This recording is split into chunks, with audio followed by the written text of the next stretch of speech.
బట్టతలతోటి ఇబ్బంది పడుతున్నారా? బట్టతల ఉన్నప్పుడు వెంట్రుకలు మంచిగా పెరగాలనంటే ఏ విధంగా ట్రీట్మెంట్స్ తీసుకోవాలి అని ఆలోచిస్తున్నారా? కొత్త జుట్లు రావాలనంటే ఏ విధంగా ట్రాన్స్‌ప్లాంటేషన్ చేయించాలి? హెయిర్ ట్రాన్స్‌ప్లాంటేషన్ ఏ విధంగా జరుగుతుంది? అని చాలామందికి అనేక సందేహాలు ఉంటాయి. ఈ ప్రొసీజర్ సేఫేనా అని చాలామందికి కూడా అనేక అపోహలు కూడా ఉంటాయి. అలాంటి అపోహలకి, సందేహాలకి, ఎన్నో ప్రశ్నలకి మీకు జవాబు దొరుకుతుందని ఆశిస్తున్నానండి. నేను మీ doctor Raj Kireet, Celesty skin laser and hair clinic Jubilee Hills మరియు కోకాపేట్లో chief and founder dermatologist and hair transplant సర్జన్‌గా ప్రాక్టీస్ చేస్తున్నాను.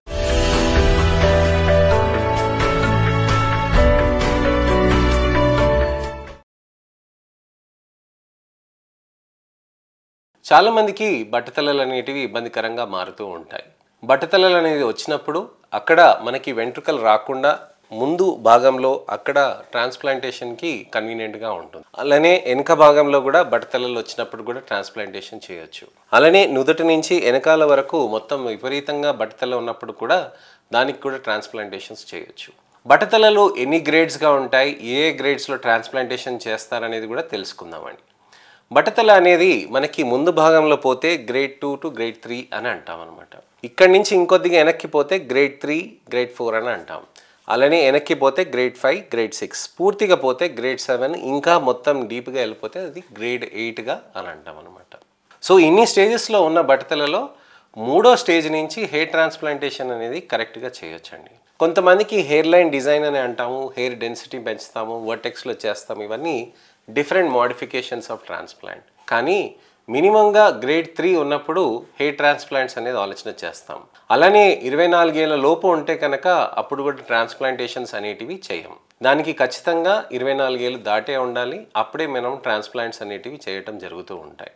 ఇలా ట్రాన్స్‌ప్లాంటేషన్స్ అనేది చేస్తున్నప్పుడు మంచి రిజల్ట్స్ వస్తాయా అని అంటే చాలా మంచి రిజల్ట్స్ వస్తాయండి. 100% మంది ట్రీట్మెంట్ తీసుకుంటే ట్రాన్స్‌ప్లాంటేషన్‌కి 100% మందికి మంచిగా జుట్లు అనేటివి బాగా పెరుగుతాయి. అదే మనకి 100% మనము 100 జుట్లు పెట్టామనుకోండి, 100 జుట్ల నుంచి ఒక 5 జుట్లు అనేటివి రావు. 90-95% వరకు ఆ జుట్లు వెంట్రుకలు అనేటివి బాగా పెరుగుతాయి అన్నమాట. ఏవైతే జుట్టు పెడతామో దాంట్లో మనకి టెక్నికల్ లిమిటేషన్ ఉంటుందండి. కానీ చేసిన ప్రతి పేషెంట్కి మంచి రిజల్ట్ అనేటివి సాధ్యమవుతూ ఉంటుంది. మరి ఈ మెథడ్ సేఫా అని చాలామంది అడుగుతూ ఉంటారు. సేఫ్టీ అనేది మా సెంటర్లో చాలా ఇంపార్టెంట్గా, పారామౌంట్ ఇంపార్టెన్స్గా చెప్తామండి. సేఫ్టీ అనేది ఏంటంటే మనం ఖచ్చితంగా ఈ విధంగా మనం ఫిట్నెస్ తీసుకొని ఒక్క పేషెంట్కి ఏ విధమైన ఇబ్బందులు ఉన్నాయా చూసుకొని, కార్డియాక్ ఫిట్నెస్ ఇవన్నీ చూసుకొని, హార్ట్ పరంగా బాగుందా, బ్రెయిన్ పరంగా బాగుందా, ఏ విధంగా ప్రాబ్లమ్స్ లేకుండా మనకి మంచిగా స్మూత్గా రికవరీ కావటానికని ముందే మనము ఫిజిషియన్ ఫిట్నెస్ అనేది తీసుకుంటామండి. ఫిజిషియన్ ఫిట్నెస్ తీసుకుంటే ఏమవుతుందంటే పేషెంట్కి చాలా కంఫర్ట్గా ఉన్నట్టుగా మనకి తెలుస్తుంది అనమాట. అలా కంఫర్టబుల్గా ఉన్నదానికి మనం చూసుకొని దానికి ఆ విధంగా ట్రాన్స్‌ప్లాంటేషన్ అనేది చేసుకుంటూ ఉంటాం. కొన్ని సందర్భాల్లో కొంతమంది పేషెంట్స్కి ఎన్నో ప్రాబ్లమ్స్ ఉన్నాయి, మేము మెల్లమెల్లగా డిటెక్ట్ చేయడం జరిగిందనమాట.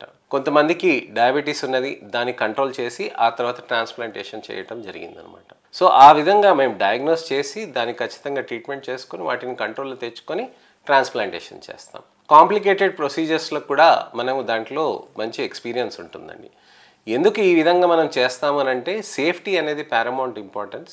అది మనం చేస్తే కనుక స్మూత్గా రికవరీ అవుతుంది. ఎలా ఉంటారంటే నా దగ్గర పేషెంట్స్ యూఎస్ నుంచి వస్తారు, యూకే నుంచి వస్తారు, ఇక్కడి నుంచి వస్తారు, బయట దేశాల నుంచి వస్తూ ఉంటారు. వచ్చినాక చేయించుకుంటారు. మూడో రోజు వాళ్ళు ఫ్లైట్ ఎక్కడం కానీ మంచి కంఫర్టబుల్గా ఇంటికి వెళ్ళటం కానీ జరుగుతూ ఉంటుందన్నమాట. సో ట్రాన్స్‌ప్లాంటేషన్ అనేది మనం మంచి ప్రొసీజర్ అండి. సేఫ్టీ అనేది చాలా ఎక్కువగా ఉంటుంది. ఏ పద్ధతిలో చేస్తారు ట్రాన్స్‌ప్లాంటేషన్ అనేది మనం తెలుసుకుందాం. ట్రాన్స్‌ప్లాంటేషన్ చేసేటప్పుడు ఎఫ్యూఈ టెక్నిక్ అని ఉంటుందండి, ఎఫ్యూటీ టెక్నిక్ అని ఉంటుంది, డిహెచ్ఐ టెక్నిక్ అని ఉంటుంది, మాడిఫైడ్ ఇతరత్ర వెర్షన్స్ ఆఫ్ టెక్నిక్స్ కూడా ఉంటాయి అన్నమాట. ఈ ఎఫ్యూఈ, ఎఫ్యూటీలో తేడా ఏంటంటే ఫాలిక్యులర్ యూనిట్ ఎక్స్ట్రాక్షన్ అని అంటే ఒక్కొక్క వెంట్రుక తీస్తూ ఉంటారనమాట. అలానే ఎఫ్యూటీ అని అంటే మనకు అక్కడ ఒక స్ట్రిప్ లాగా తీసి దాన్ని స్టిచ్ చేస్తూ ఉంటారు.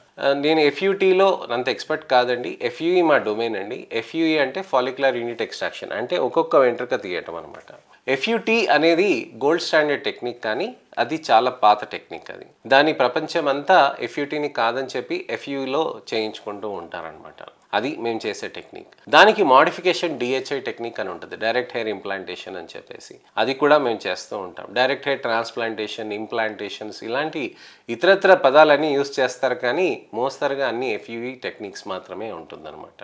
ఇలా చేయటంతో వెంట్రుకలు అనేటివి మంచిగా స్ట్రాంగ్గా పెరగటం అనేది జరుగుతూ ఉంటుంది. ఎలా చేస్తారు ప్రాసెస్ అని అంటే, మొత్తం స్కాల్ప్ అంతా షేవ్ చేస్తానండి. మొత్తం వెంట్రుకలు అన్నీ తీసేసి ఇక్కడి నుంచి ఇక్కడ దాకా అంతా మొద్దుబారుస్తారు. మొద్దుబార్చి వెంట్రుకలు అనేటివి అన్నీ తీసి ఇక్కడ మొద్దుబార్చి ఇక్కడ కూడా వెంట్రుకలు అన్నిటిని పెట్టేస్తారనమాట. అలానే ఇక్కడ పెట్టేటప్పుడు దాన్ని స్లిట్స్గా చేస్తారండి. ఆ స్లిట్స్ చేయటంతో మనకి అక్కడ వెంట్రుకలు పెట్టడానికి కానీ మంచిగా ఛాన్స్ ఉంటుంది, గ్యాప్ మంచిగా వస్తుంది, దాంట్లో చేస్తారనమాట. ఇది అంతా లోకల్ అనస్థీసియా ప్రాసెస్లో అవుతుందండి. జనరల్ అనస్థీసియాలో ఏమి ఉండరు. లోకల్ అనస్థీసియాలో మీకు పెయిన్ అనేది తెలియకుండా ఉంటుంది. జనరల్ అనస్థీసియా అనేది మేము చేయమండి, చాలా కంఫర్టబుల్గా ఉంటుంది, పేషెంట్కి ఎటువంటి ఇబ్బందులు అనేటివి ఉండదండి. సో బట్టతలలకి హెయిర్ ట్రాన్స్ప్లాంటేషన్ అనేది చాలా మంచి మార్గం. మంచి విధంగా ట్రీట్మెంట్స్ తీసుకొని సేఫ్గా రికవరీ అయ్యి మంచి రిజల్ట్స్ అనేటివి మనం సాధించుకోవచ్చండి. మీకు ఎటువంటివైనా సందేహాలు ఉన్నా కామెంట్స్లో పెట్టొచ్చండి. అలానే అపోహలున్నా ప్రశ్నలున్నా తప్పకుండా కామెంట్ సెక్షన్లో పెడితే దానికి తగ్గట్టుగా నేను వీడియో రిప్లై కానీ టెక్స్ట్ రిప్లై కానీ నాకు సమయం దొరికినప్పుడు నేను తప్పకుండా చేస్తానండి. నెక్స్ట్ వీడియోస్లో మంచి ఇన్ఫర్మేషన్ తోటి అవేర్నెస్ తోటి నేను మళ్ళీ మీ ముందుకు వస్తానండి. నా ఛానల్ని సబ్స్క్రైబ్ చేసుకొని నోటిఫికేషన్ బటన్ నొక్కండి. నెక్స్ట్ ఇన్ఫర్మేషనల్ అవేర్నెస్ వీడియో తోటి మళ్ళీ నేను మీ ముందుకు వస్తాను. నేను మీ doctor Raj Kireet, Celesty skin laser and hair clinic, Jubilee Hills మరియు కోకాపేట్లో chief and founder dermatologist and hair transplant సర్జన్గా ప్రాక్టీస్ చేస్తున్నానండి. నమస్తే.